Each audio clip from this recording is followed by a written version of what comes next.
Hey everyone, I'm Amber Oliver. Welcome to my channel where I share easy DIYs, colorful crafts, and life. This week's video is all about the foundation for our new home edition.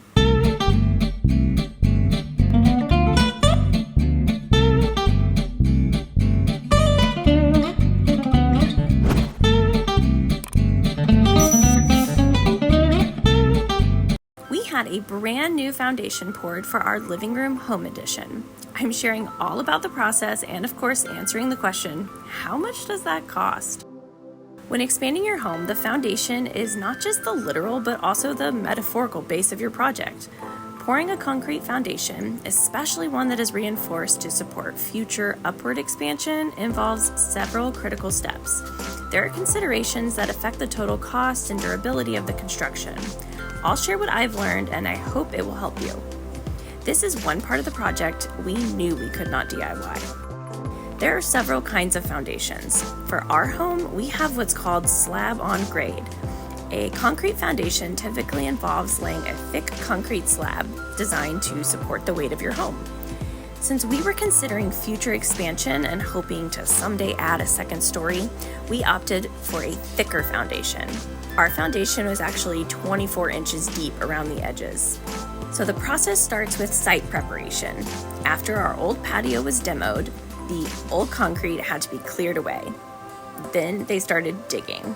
We ended up with deep trenches, which kind of gave us a moat around the back of our house. There was also huge piles of dirt that had to be removed. After that dirt was cleared, the form was built. They had to use special equipment to ensure that the new foundation was level with the house and put in the exact right spot. The form was basically just wood that would be removed later, but it holds the concrete in place when it's poured. Next, a vapor barrier was added. This plastic sheeting prevents moisture from seeping up through the concrete and protects your floors inside your house. After that, they created these cage-looking things that went around the edges and in those trenches. These were made of steel rebar and meant to reinforce the foundation. Once we got everything in place, we then had to get the approval from the city of Houston. We didn't realize we needed what's called a form survey. We sent in our home survey, but the new area that would be poured also had to be surveyed. So this delayed us yet another 2 weeks and cost about $600. After we got the final approval though, it was time to pour the concrete. Everything was finished for the foundation in one day. The concrete truck showed up at like 9 a.m. and they used these carts to haul the freshly mixed concrete back and forth. They worked in tandem and the entire process was super fast and went really smooth.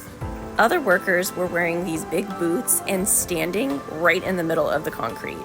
They used these long tools to drag and spread the concrete out right as it was poured. They continued smoothing the surface over the next few hours and added little bits of water here and there. I was shocked at how quickly they could walk on it. After a few hours, they were literally walking on the new foundation. So there are a lot of factors that can affect the cost you'll pay for a concrete slab. I've gone over this in detail in my blog post. I've also included photos so you can see more of the process. Factors include the square footage, your location, the thickness you need for your project, and of course, local building codes, things like that. The new foundation for our family room cost us $6,500. This is a significant investment into making our house a forever home. This was an additional cost to the contractor's original bid and a separate quote for the entire addition. The cost per square footage for our new foundation came out to over $20 a square foot. Now, this is rather high, and the reason for that is because we were planning for future expansion. Every step of this journey, from choosing the right materials to dealing with delays, has taught us more about patience and the importance of not compromising in home improvement. We started this journey to make our house a place we love, not just the place we have to live.